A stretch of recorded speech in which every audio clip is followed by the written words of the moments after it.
Negative thoughts हैं तो आपके अंदर में दुरात्माएं इंस्पायर करेंगे कि कर ले कर ले, कोई नहीं देख रहा है, जो भी होगा देखा जाएगा। और यदि आपके दिमाग में सकारात्मक है तो पवित्र आत्मा कहेगा कर ले कर ले, दे दे दया, दे दे दे दे दे दे दे दे दया, दे दे दे दे अपना पैसा उसको दे दे।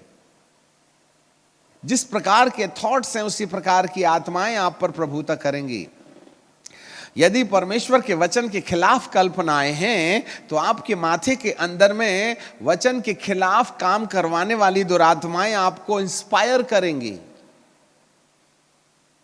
इंस्पायर मतलब बाहर रह करके आपके दिमाग में ये बात डालेंगे कि कर ले कर ले, जो भी काम है दिमाग के अनुसार। और यदि आपकी कल्पनाएं वचन के अनुसार होंगी, पॉजिटिव होंगी, तो पवित्र आत्मा कहेगा टेंशन मत ले, मैं तेरी मदद करूंगा, दे दे दान। जब दिमाग से विचार आई गए कि मैं आज कान का बाला प्रभु को भेंट चढ़ा दूंगी, तो आप बार बार कान को छू के हाथ नीचे क्यों कर रहे हो? पवित्र आत्मा कहेगा निकाल ले निकाल ले, डाल दे प्रभु की थैली में। जब विचार आया है तो कर ले। कौन सी आत्माएं तुम्हारा सपोर्ट करेंगे ये निर्धारण करना आपके हाथ की बात है। जिस प्रकार की कल्पनाएं होंगी उसी प्रकार की आत्माएं आपके पीछे खड़ी रहेंगी। यदि आप बिब्लिकल थॉट से प्रभावित होंगे, यदि आपके दिमाग में बाइबल के वचन की याददाश्त होगी, तो आप बाइबल के वचन की याददाश्त के आधार पर पवित्र आत्मा की प्रेरणा पाइए और वह करने लगिएगा जो बाइबल में लिखा हुआ है। यदि आपके दिमाग में बाइबल के खिलाफ वाली घटनाएं याददाश्त में हैं,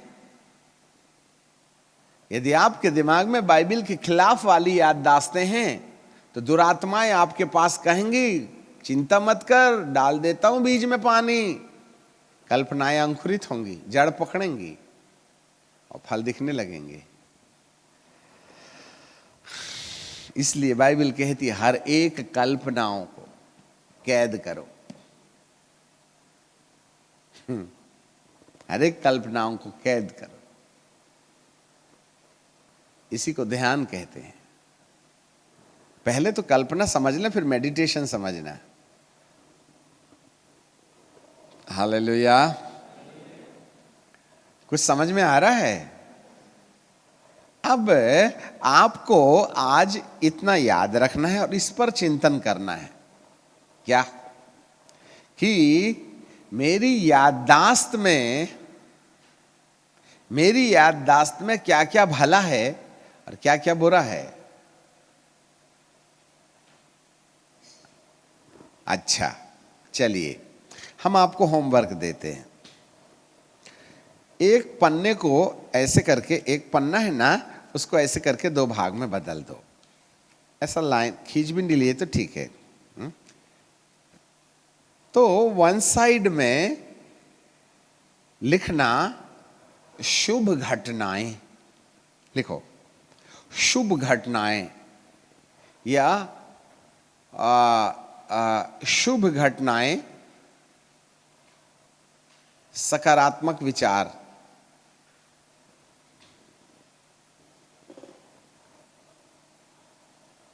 शुभ घटनाएं।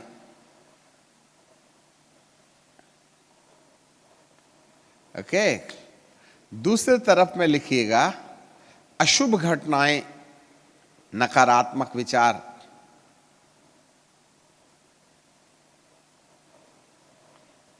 ठीक है, अशुभ घटनाएं। अब आप लिस्ट बनाएं, आपको कौन कौन सी चीज अच्छी लगती है, कौन कौन व्यक्ति अच्छे लगते हैं आपको। अभी आपका मन जो है ना बिल्कुल डुप्लीकेट काम करेगा। जब हम बोल दिए ना तो आपका मन कभी भी आपकी पुरानी गंदी याद को याद नहीं आने देगा। इसलिए आप ज्यादातर सोचेंगे तो ये पाएंगे कि मैंने कौन कौन सा भला काम किया।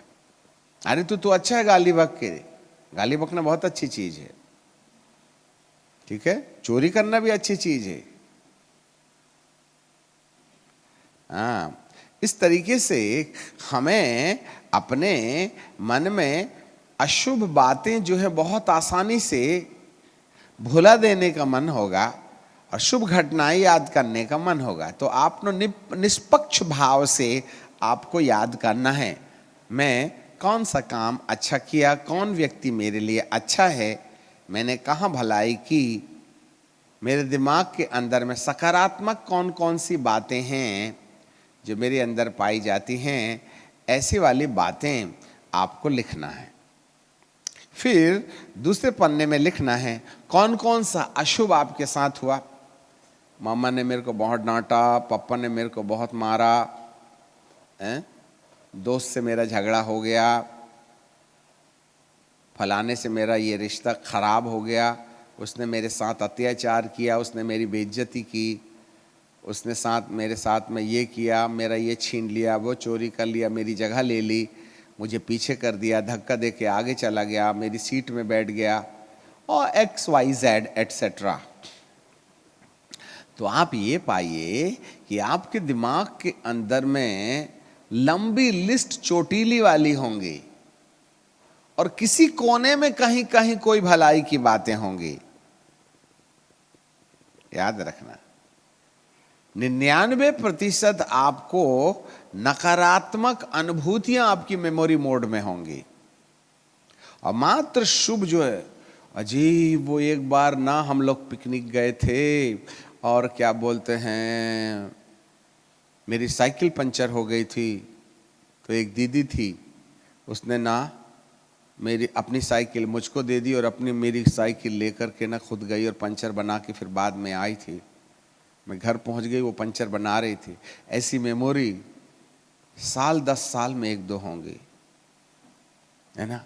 कितना अच्छा लगा था उस दिन जब अंकल जी ने प्रार्थना की, वाह कितनी शांति थी। और वो जो है सन 1989 दिसंबर अक्टूबर की बात थी वो, तो अभी 14 साल में कुछ हुआ नहीं क्या। ऐसे सालों साल पुरानी हमें कोई याद होगी जो बड़ी मनोरम होगी, बड़ा अच्छा लगा होगा वाला, वो याददाश्तें हैं कितनी आपके पास। और आए दिन भर में 15 बातें। ये देखो, मैंने चेयर यहाँ लाई और यहाँ ला के बैठी ही थी, वो देखो इसने खींच करके खुद बैठ गई, मैं नौकर हूं तेरी, हर वक्त ऐसी करती, मेरी चेयर ले लेती है तू। ऐसी कितनी घटनाएं हैं। तो भैया ये तो खजाना भरा पड़ा है दिमाग के अंदर में नेगेटिविटी का। फिर वही बातें आती हैं धीरे से ऐसे करके, आई लव यू, खुल जा सिम सिम। तो जब कभी भी आप उसको देखिएगा तो चिड़चिड़ कीजिएगा। और अब तो ना प्लेट बाद में ही लाऊंगी, कुर्सी भी पकड़ के रखूंगी और प्लेट भी पकड़ के रखूंगी, तो ले ले जरा देखती हूं, है ना दीदी। झगड़ा होता ना, हाँ, प्लेट के लिए, कुर्सी के लिए, जगह के लिए। ये होता क्यों है? Why it's happening? Because of the subconscious mind. Subconscious mind से ऐसे थॉट्स आपके अंदर आते हैं बाहर, और वो आपको चिड़चिड़ाते हैं, इरिटेट करवाते हैं। समझ रहे हैं बात? उन्हीं को बांधना है, उसका ट्रीटमेंट आपको करना है। पहला कदम आप बढ़ाइए तो 10 कदम तक दुष्ट आत्माएं आएंगी आपके पास। हेल्प योर सेल्फ वाली कहानी, ठीक है। सो तुम होठों से तो मेरा धन्यवाद करते हो, परंतु तुम्हारा मन मुझसे दूर रहता है। तो इसके लिए सबसे पहला एजेंडा है कि हम कल्पनाएं क्या हैं इसको समझें।